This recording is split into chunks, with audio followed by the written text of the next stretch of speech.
I caught my husband cheating. In my best friend's bed. And the man who'd supposedly been impotent for 3 years? He was anything but, tangled up with her in a sweaty, writhing mess. I raised my phone, capturing the whole sordid scene from every possible angle. Then I bundled up the photos and sent them to her husband, with a little note attached. Looks like your wife's a miracle worker. She can even cure impotence. Well, darling, I drawled from the doorway, my tone airy and casual. You've certainly made a remarkable recovery. They froze like statues. Louis, my husband, looked as though he'd seen a ghost, his mouth working but producing nothing. Jane, my dearest friend since childhood, moved faster, yanking the duvet to hide herself. Susan, hold that thought. I cut in, holding my phone up. Let me get another shot. This is the first time in our marriage I've ever seen you so energetic. Louis lunged at me, trying to snatch the phone. The blanket slipped, and I grimaced. Easy, sweetheart. I stepped back. No need to be so worked up. It's not as if I haven't seen it before. A pause, then a pointed smirk. Actually, come to think of it, I haven't. You've been saving your enthusiasm for my best friend. Jane's face burned red. Susan, it's not. Oh, I understand completely, I replied with syrupy sweetness. You offered yourself up to help with my husband's difficulties. Such generosity should be applauded. My smile sharpened. Why stop now? I can always call your husband, so he can witness the cure in action. Her complexion turned ghostly white. Jane wasn't just my best friend.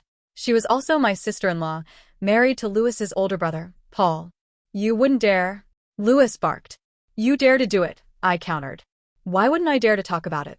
Jane scrambled from the bed and dropped to her knees, clutching my leg. Please, Susan, don't tell Paul. I know I was wrong. I glanced down at her tear-streaked face, the same one I'd grown up with, and almost laughed at how pathetic the scene was. Jane, get up. The floor's cold. Hope flickered in her eyes. I patted her shoulder with mock concern. You'll only upset my husband if you cry like this. I turned to leave, but Louis grabbed my arm. Are you trying to tear this family apart? The nerve. I'm going to the doctor, I said brightly. I need to find out why my husband can't manage anything with me but turns into a stallion for someone else. Susan, enough sarcasm, he snapped. Don't be so touchy. I waved my phone. Want to see the pictures? Perfect angles, great lighting. I bet they'd go viral. Jane tried to snatch it, but I sidestepped. What caption would work best?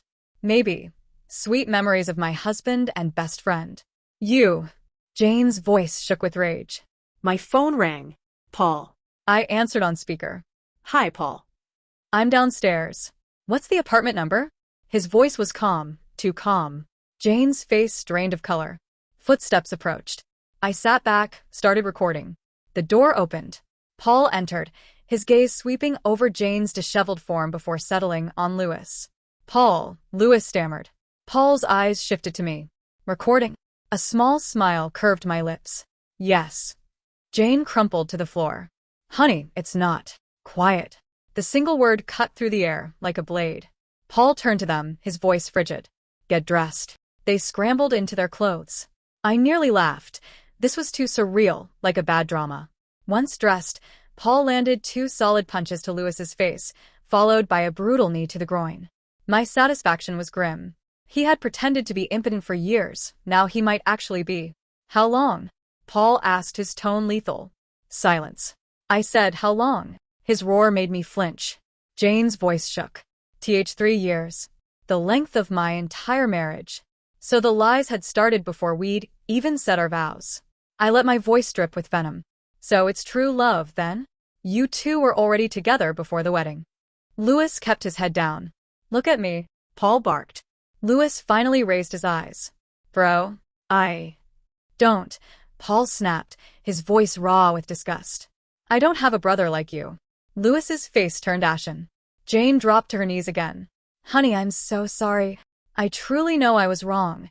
I couldn't resist twisting the knife. Do you know you were wrong, or are you just scared you got caught? If I hadn't found out, who knows how long they would have kept playing us for fools. I stood up and faced Paul. I've got all the evidence I need. Let's go. This place is filthy. Paul nodded and turned to leave. Wait. Don't go. Louis pleaded, scrambling to his knees. I glanced back, my smile sickeningly sweet. Why should we stay? To watch an encore performance, I added. Besides, isn't this what you wanted? To be with my sister-in-law? We're just making it official. No. Honey, we can't get a divorce. Jane shrieked. Paul was far more successful than Louis, and he'd never been anything but generous with her. The thought of losing that lifestyle was clearly more terrifying than losing his love. It seemed money still trumped passion in her book. You're always so busy with work. I was just lonely. I made a mistake. Forgive me this one time. I'll cut him off completely, I swear, she pleaded, her face a mess of tears. Paul didn't even spare her a glance. Impossible. You shameless bitch. Get out here. The shriek from the front desk echoed through the office first thing in the morning. I was sipping my coffee, and I nearly spit it out when my colleague, Kate, burst in to tell me Jane's mother was raising hell in the lobby. The plot, it seemed, was thickening with cheap drama. Susan Miller, you home-wrecking fox. You seduce my son-in-law. You destroy my daughter's family. Have you no shame? Jane's mother had a powerful set of lungs, and she was putting on quite the show for the gathering crowd. Kate whispered frantically, Susan, Jane's mom is downstairs making a scene, telling everyone you seduced her son-in-law. I slowly set down my mug. Oh, well, I'd better go see this. I strolled down to the lobby to find her in mid-performance, dabbing at her eyes while loudly recounting my supposed sins. Everyone, you be the judge. This woman, she was jealous that my daughter married better than her, so she had to stick her nose in, deliberately ruining my daughter's happy home. I leaned against the reception desk, a faint smile on my face as I watched the spectacle. The young receptionist saw me and looked immensely relieved. Mrs. Evans, Ms. Miller is here. Jane's mother spun around, and seeing my relaxed demeanor only fueled her rage. Well, well, look who dares to show her face. Who else would it be? I arched an eyebrow. Should I be hiding in a dark room just because someone else did something shameful? Her face flushed with anger. Don't you dare twist the truth. My daughter and her husband were perfectly happy until you came along and destroyed everything. I cut straight to the point. I'm sorry, which son-in-law are we talking about? The older one or the younger one? She blinked, confused. What older or younger one? Oh, you don't know? I feigned surprise. Let me clear things up for you. Your daughter, Jane, is married to Paul Cole, your older son-in-law. But she's been sleeping with Louis Cole, your younger son-in-law. So, I'm just a little confused. Which husband's happiness are we discussing? A collective gasp went through the crowd of onlookers. The color drained from Mrs. Evans's face.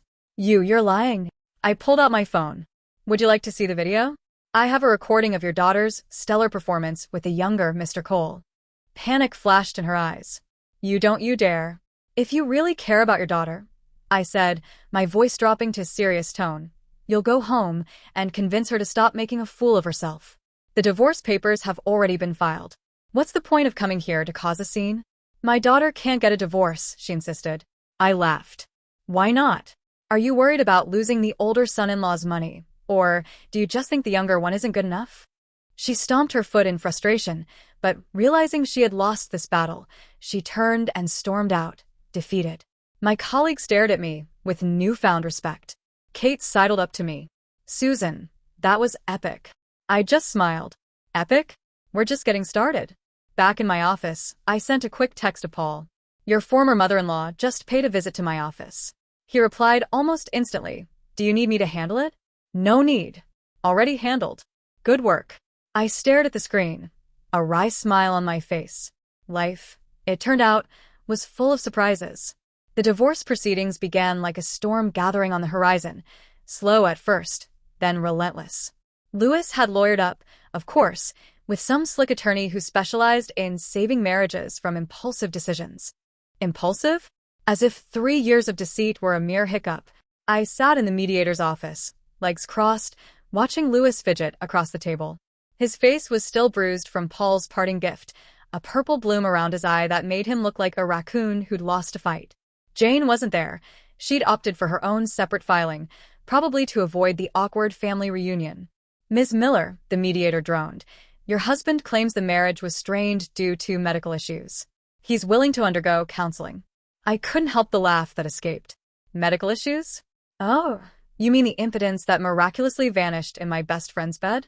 Please spare me the fiction. Lewis's lawyer cleared his throat. Emotional distress can exacerbate such conditions. My client was under immense pressure. Pressure? I leaned forward, my voice laced with mock sympathy. From what? Pretending to love me while screwing his brother's wife? That's not pressure. That's premeditation. Lewis finally spoke, his voice a pathetic whine. Susan, I made a mistake. We can fix this. Remember our wedding vows. I tilted my head, pretending to ponder. Vows? You mean the ones you broke before the ink dried on the certificate? How romantic. The mediator shifted uncomfortably. Perhaps we can discuss asset division. Ah, the real meat. Lewis's eyes lit up. He'd always been more attached to the bank account than to me. But I'd been smart. Our prenup was ironclad, and I documented every penny he'd funneled into his business trips that suspiciously aligned with Jane's girls' weekends. By the end of the session, Lewis looked like he'd swallowed a lemon. This isn't fair, he muttered as we left. Fair? I echoed, pausing at the door. Fair would be you admitting you never loved me. That I was just a convenient cover for your affair. But go on, keep playing the victim. It suits you. As I walked to my car, my phone buzzed. It was Paul. Lunch? Need to talk. I hesitated, then typed back. Sure. Where? Paul chose a quiet cafe downtown, away from prying eyes. He was already there when I arrived, nursing a black coffee, his broad shoulders hunched like he carried the weight of the world. Unlike Lewis, Paul had always been the steady one, the successful entrepreneur who'd built a tech firm from scratch, the brother who'd bailed Lewis out of scrapes more times than I could count. Susan, he said, standing to greet me with a nod. No hug. We weren't there yet. Paul. I slid into the seat opposite. If this is about dividing family heirlooms, I'm keeping the china. He cracked a faint smile, the first I'd seen since the blow-up. No. It's about us. Moving forward. Us. The word hung in the air, heavy with implication. I sipped my water, buying time. You mean the divorces? Partly. He leaned in, his voice low. Jane's contesting everything. Claims emotional abuse, says I neglected her. Her mother's feeding her lines, no doubt. I rolled my eyes. Classic. Blame the victim. What's your plan? Counter with the evidence. But. He paused, his gaze meeting mine. I need your testimony. About how long it was going on. It strengthens both our cases. I nodded slowly. There was logic in alliance, but something deeper stirred, shared pain, perhaps, or the spark of something new. Fine. But Paul, why me? You could hire a PI. Because you get it, he said simply. You've been living the lie too. The conversation shifted to lighter topics. Work, hobbies we'd neglected in our sham marriages. For the first time in years, I felt seen, not just tolerated. As we parted, he touched my arm lightly. Thanks, Susan. For everything. Don't thank me yet, I replied with a wry grin. Revenge is a dish best served cold, and we're just warming up. That night, alone in my apartment, the memories flooded back. Lewis and I had met in college, introduced by Jane of all people. She'd gushed about her charming brother-in-law, how perfect we'd be together. Now I wondered, had it all been a setup? A way to keep me close, distracted, while she claimed her prize. I poured a glass of wine and scrolled through old photos, wedding day smiles that now looked forced, vacations where Lewis's eyes wandered. The impotence excuse had started subtly. Stress from work, he'd said. Doctor's visits, pills that didn't work. I'd blamed myself, tried lingerie, therapy. All while he laughed behind my back. A knock at the door startled me. It was Kate, my colleague, holding a bottle of something stronger. Heard about the mediation. Thought you could use company. We talked late into the night, her stories of her own messy breakup reminding me I wasn't alone. You're handling this like a boss, she said. But it's okay to grieve, you know. Grieve? For what a illusion. Yet as she left, tears came unbidden. Not for Lewis, but for the years wasted, the trust shattered. The next morning, a package arrived, anonymous, with a USB drive. I plugged it in, heart pounding. Videos, emails, proof of Lewis and Jane's affair dating back for years. Before the wedding. And a note, from a friend. Use it wisely. Who? Paul? Or someone else watching from the shadows. The USB drive felt like a grenade in my hand, small, innocuous, but packed with explosive potential. I met my lawyer, Rebecca, in her sleek downtown office, the city skyline glinting through the floor-to-ceiling windows. She plugged the drive into her laptop, her eyes narrowing as she scrolled through the emails, text exchanges, and grainy hotel security footage. For years, the affair predated my marriage, a betrayal woven into the fabric of my life before I'd even said I do. "This is gold, Susan," Rebecca said, her voice sharp with excitement. "The prenup's adultery clause is airtight. Louis walks away with nothing, maybe less, if we push for damages." I leaned back in the leather chair, the weight of vindication settling over me. Do it. "All of it." She grinned, a shark sensing blood.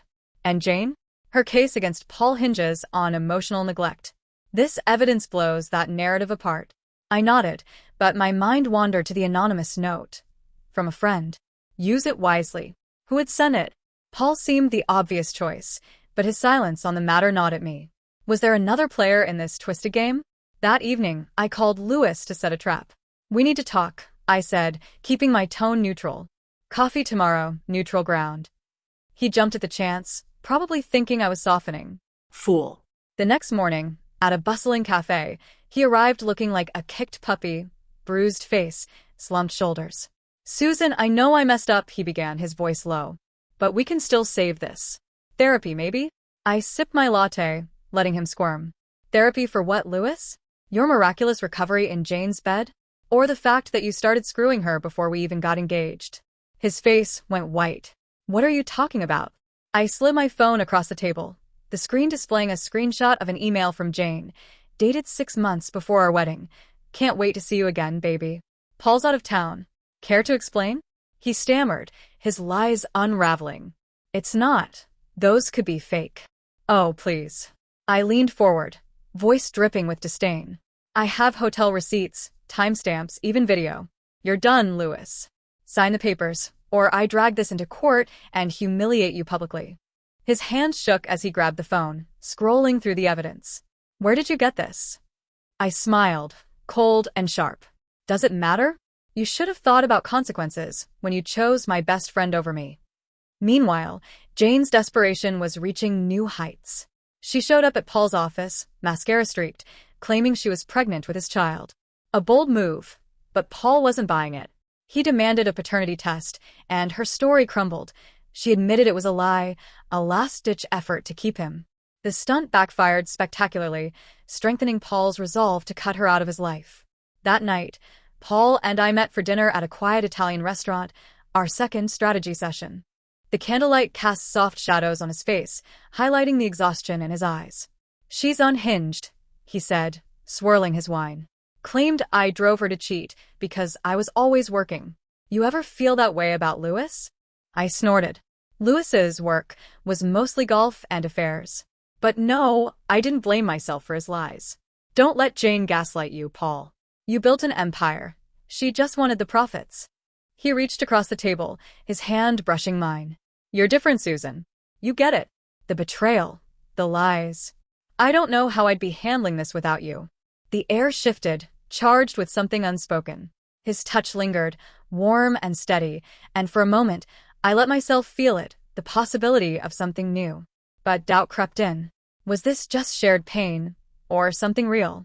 I pulled back, offering a wry smile. "One step at a time, Paul.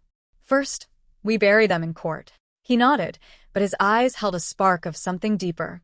Deal. "But after that, maybe we talk about us." The Cole family's attempt at mediation was a circus I couldn't avoid. Louis's parents, Margaret and Richard, had summoned us to their sprawling estate, a place dripping with old money and older grudges.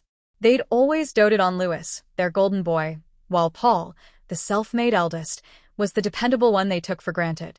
Now they wanted to heal the family rift. Paul and I arrived together, our united front drawing sharp intakes of breath from the assembled relatives. Margaret's eyes welled up as she clutched a handkerchief. "Susan, Paul, please, this family can't survive this kind of fracture. For the sake of our legacy." "Legacy." I cut in, my voice calm but razor-edged. "You mean the legacy Louis and Jane destroyed when they started their affair before my wedding?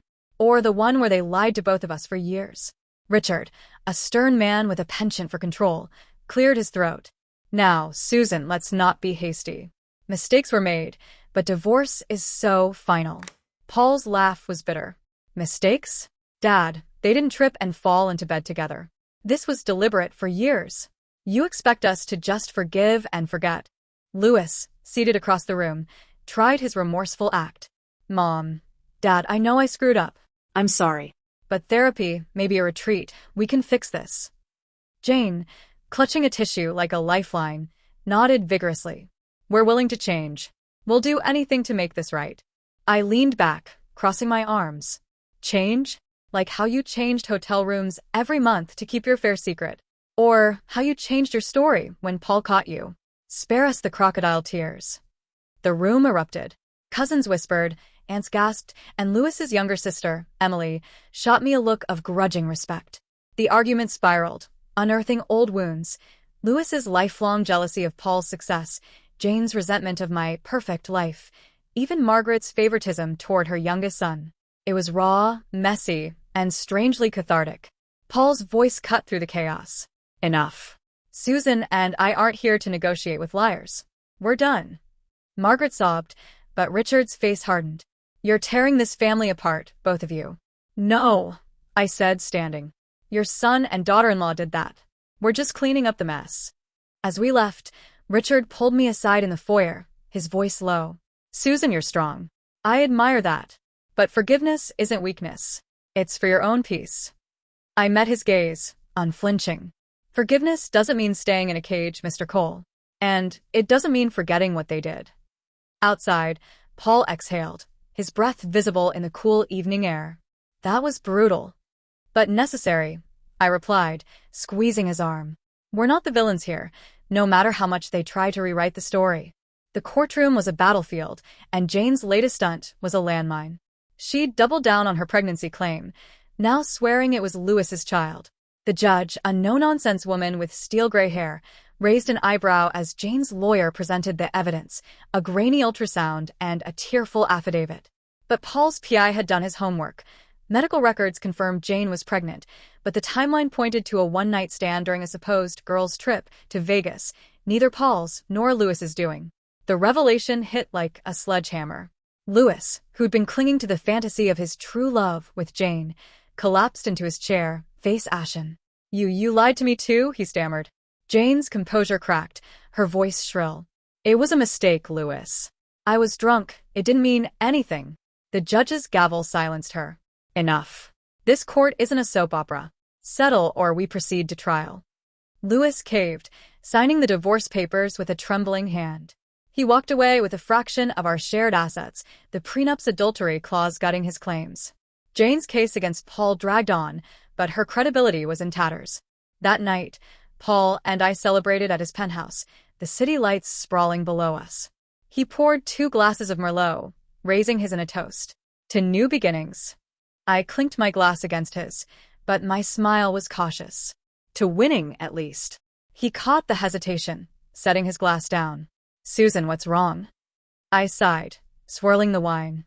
This thus. It feels good, but is it real? Or are we just clinging to each other because of the hurt?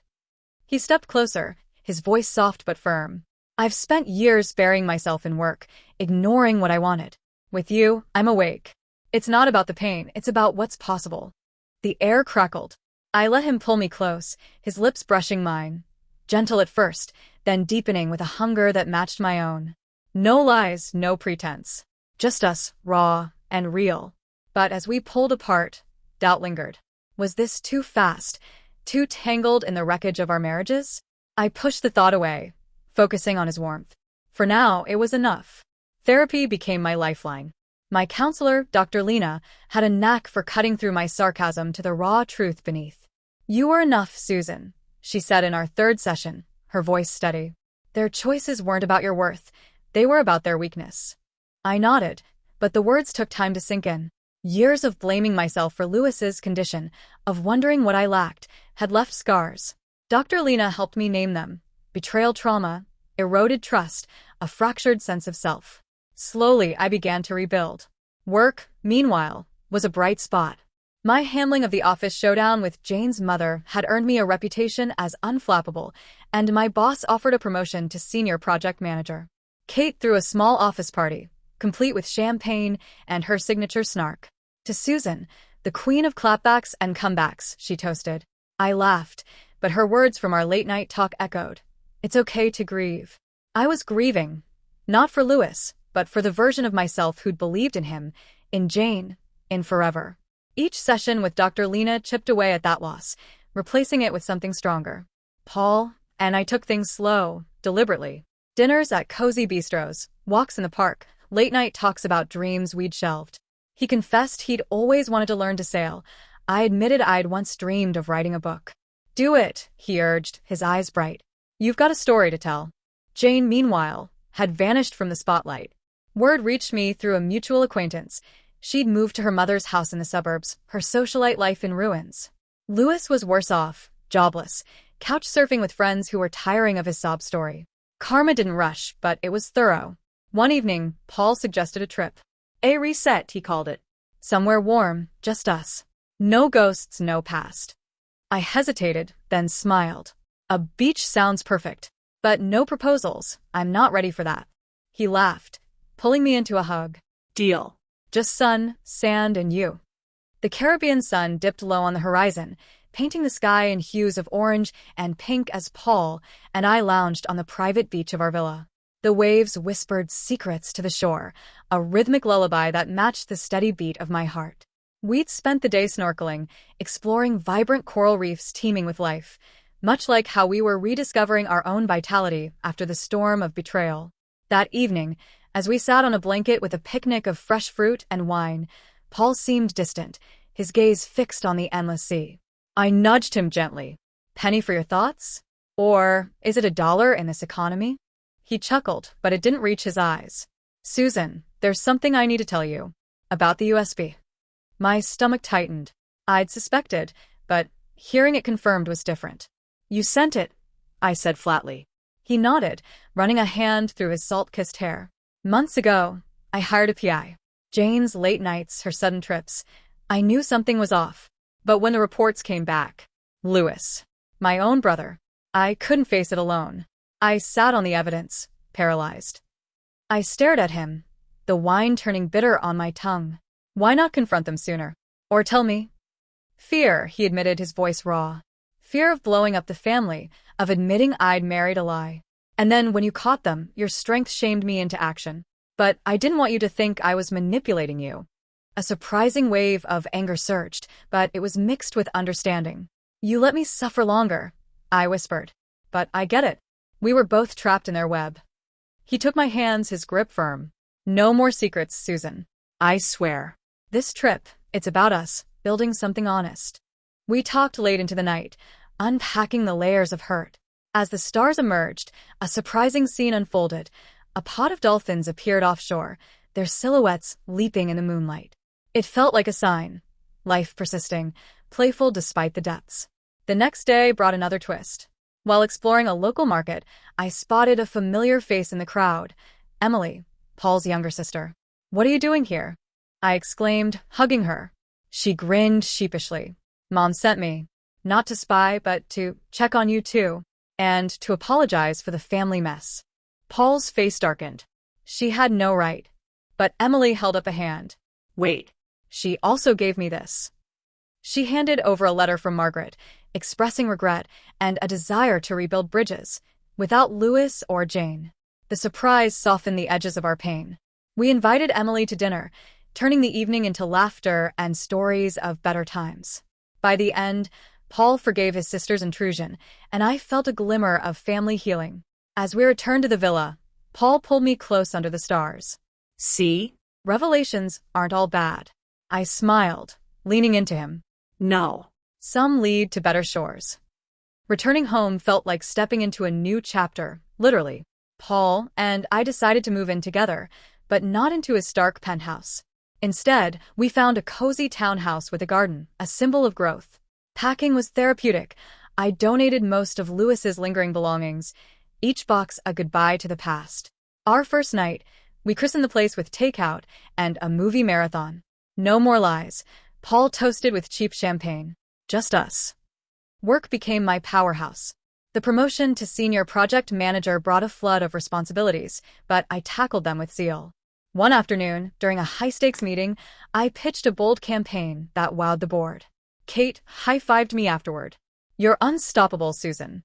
Phoenix rising, remember? But surprises lurked. One evening, as I worked late, my phone buzzed, an unknown number.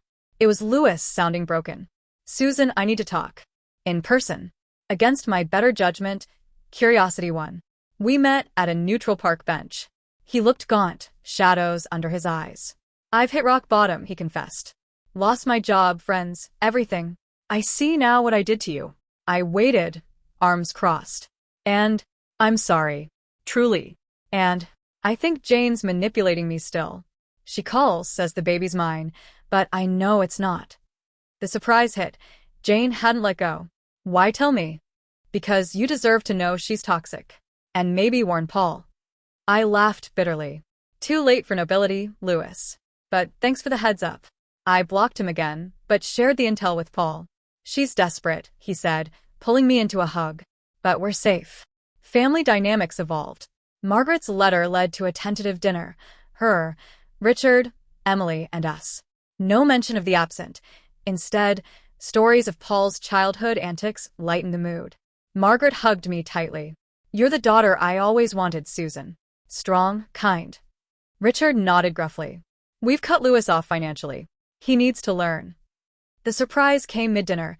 Emily announced her engagement to a kind doctor, shifting focus to joy. We toasted, the fractures mending. My memoir progressed, chapters pouring out like therapy. Paul read drafts, offering gentle feedback. "This will help others," he said. One weekend, we took a sailing lesson. Paul's dream realized. As we navigated the waves, I felt free, the wind carrying away remnants of doubt. Jane's son arrived quietly, a boy named after no one we knew. The message came via email, forwarded by a distant cousin. "Susan, for old time's sake, forgive me. I'm trying to be a good mom now. Let's talk." I stared at the screen, memories assaulting me. Childhood giggles, shared secrets, all poisoned by her choices. Paul read over my shoulder. "What do you want to do?" "End it," I replied, typing. "Old times were illusions. Wish you and your son well, but our paths diverged for good. Stay away." But Jane wasn't done. A surprising scene unfolded days later. She showed up at our townhouse, baby in arms, tears streaming. "Please, Susan." Paul. "I need help. The father's gone, and mom's house is no place for a child." Paul's face hardened. "You expect pity after everything?" She crumpled. "I know I don't deserve it, but for the baby." I stepped forward, voice steady. "Jane, this isn't about revenge. It's about boundaries. Get help, therapy, a job. But not from us." She left, defeated, and we reported the visit to our lawyers, ensuring a restraining order. Life moved on. Paul and I attended a charity gala his tech firm sponsoring. I wore a stunning red gown. Confidence, my best accessory. Whispers followed, not of scandal, but envy. "They're the power couple now," someone murmured. At the event, a surprise. Lewis appeared, uninvited, looking cleaned up. "I just wanted to say, congrats on the new life," he muttered to Paul. Paul's jaw clenched, but he nodded. "Thanks. Now leave." Lewis did, a ghost fading into the night. Back home, as we danced in the kitchen to soft music, Paul spun me. "We made it through the fire." "We did." I agreed, head on his chest. My memoir was nearly done, a testament to survival. Another twist, a publisher contacted me, interested in the story. "It's inspiring," they said. Paul grinned. "Told you." In the end, the impotence was theirs, emotional voids filled with deceit. We, however, bloomed, vibrant and unyielding.